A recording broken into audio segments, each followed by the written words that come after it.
ជំរាបសួរបងប្អូនទាំងអស់គ្នាចាថ្ងៃនេះជួបជាមួយនឹងនាងខ្ញុំម្ដងទៀតហើយឥឡូវនេះនាងខ្ញុំកំពុងតែនៅលើស្រែចាស្រែស្រូវសលៃរបស់ប្រជាជនស្វីគឺគាត់ដាំហ្នឹងបងប្អូនចាស្រូវសលៃរបស់គាត់គឺថាល្អមែនតើចាហើយនេះស្រូវចិត្តទុំហើយចាបើសិនជានាងខ្ញុំប្រើពាក្យពេចន៍ខុសឆ្គងត្រង់កន្លែងណាសំខាន់តែអភ័យទោសផងណាចាហើយនេះនាងខ្ញុំចង់បង្ហាញពីស្រូវបងប្អូនចានេះស្រូវគេនេះឃើញទេវីដេអូស្រូវនេះនាងខ្ញុំធ្លាប់ថតម្ដងហើយប៉ុន្តែថ្ងៃនេះចង់ចែករំលែកជាមួយនឹងបងប្អូនម្ដងទៀតដោយសារតែជិះឡានទៅឃើញទេសភាពកន្លែងនេះស្អាតអញ្ចឹងណាចង់ឲ្យបងប្អូនមើលពីដំណាំភោគផលរបស់កសិករស្វីសណាបងប្អូនចាអញ្ចឹងសូមរីករាយទស្សនាជាមួយនឹងនាងខ្ញុំទាំងអស់គ្នា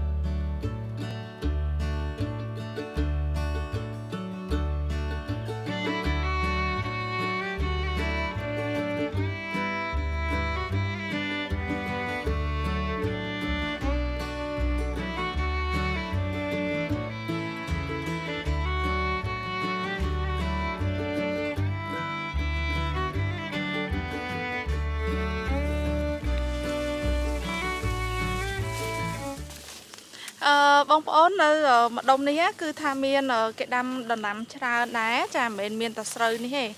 ចាមានដូចជាផ្លែ strawberry មានដើមប៉ោមហើយមាននិយាយទៅមានដំណាំច្រើនណាមានដលងមានអីចាហើយទេសភាពនៅទីនេះគឺថាមើលទៅគឺស្រស់ស្រាយខ្លាំងមែនទែននេះបងប្អូនឥឡូវនេះខ្ញុំចេញមកពីចកាស្រូវវិញហើយចានេះផ្លូវយើងដើរចាហើយដែលខ្ញុំដើរចូលកន្លែងចកាស្រូវមិញគឺគេមានផ្លូវគេដើរបងប្អូនចានេះផ្លូវគេដើរមួយជួរអញ្ចឹងណាចា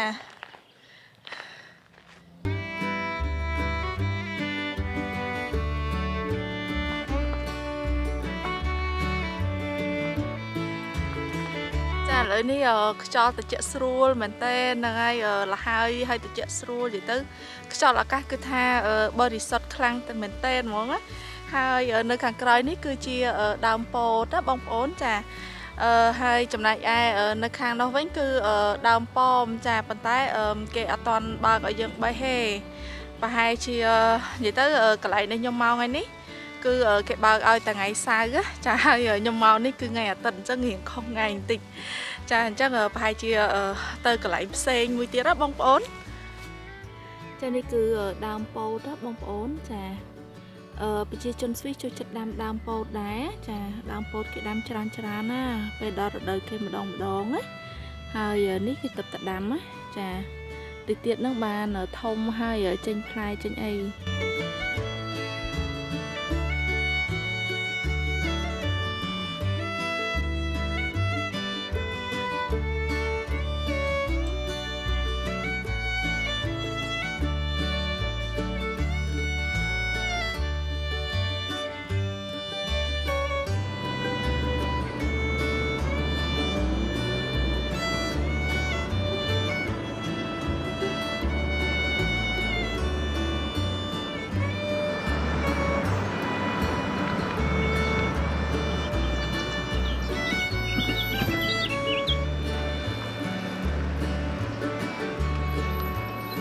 ចាជំរាបសួរបងប្អូនចាសូមស្វាគមន៍មកកាន់ចំការ strawberry ម្ដងទៀតចានេះគឺចំការគេហ្នឹងណាហ្នឹងហើយនេះគឺជាវីដេអូទី2ហើយដែលខ្ញុំថតនៅចំការ strawberry នេះចាហើយថ្ងៃនេះ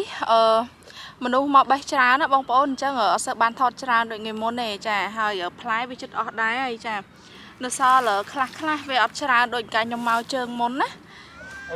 អញ្ចឹងនេះបងប្អូនផ្លែឈើនៅនេះណាគឺល្អបងប្អូនគេអត់មានបាញ់ថ្នាំបាញ់អីទេចាយើងបេះមកយើងអាចញ៉ាំបានតែម្ដងហើយចំពោះការបេះញ៉ាំនៅឯចំការនេះណាគឺអាស្រ័យទៅលើម្ចាស់ចំការនីមួយដែលគាត់តម្រូវចាចំការដែលខ្ញុំមកនេះគឺគេឲ្យយើងបេះញ៉ាំណាហ្នឹងហើយពួកអីមានបងប្អូនយើងមួយចំនួនក៏អត់បានដឹងណាចាយើងមកអញ្ចឹងទៅគេប្រាប់យើងថាយើងអាចបេះពីត្រឹមណាដល់ត្រឹមណាហើយគេឲ្យយើងបេះញ៉ាំចាហើយបើយើងចង់ទិញគឺយើងនេះគឺយើងបេះដាក់ប្រអប់គេអញ្ចឹងហើយយើងយកទៅថ្លឹងគីឡូនៅមុខចាហើយគេគិតលុយតាមហ្នឹងចានេះចាំមើល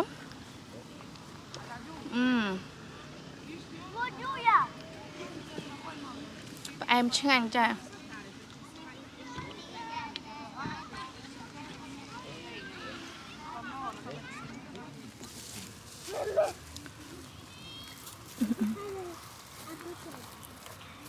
bé mở con bé mở thấy miếng phai con miếng phai ăn đúng ạ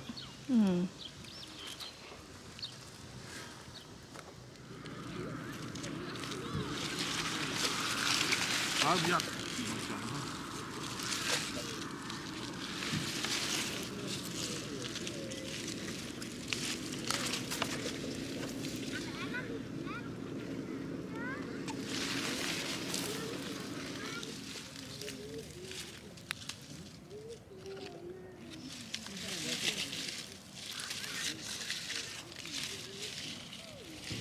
cha bông bồn ní cái chi rong cái đam strawberry nó ấy cha ní nhom mau cho ca hiện thông chương lực môn bằng tạch cha ní cái đã rong chẳng ấy bàn tay cái lánh khác có cái đã rong đây bông bồn cha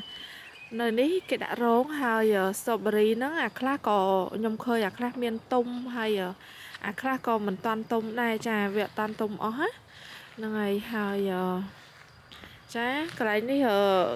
ở lớn hiện là nghĩ đại hái kẹt ở chân chỗ bay té bàn tay dương tinh để lộ cái bán á cái bay chợ bọp lộ ở dương mà bọp món ấy cho nó cái chi trạ to cái bông tai ở cắt smile ta khơi hụt tụt bên tên để xa tay ở cái cắt nơi ngay chẳng ấy chả hay được bông ôn khơi chắc chả ní hở trong bên chả ca nó cứ tha ta làm cái chả nó chả nấu sợ rong ta làm cái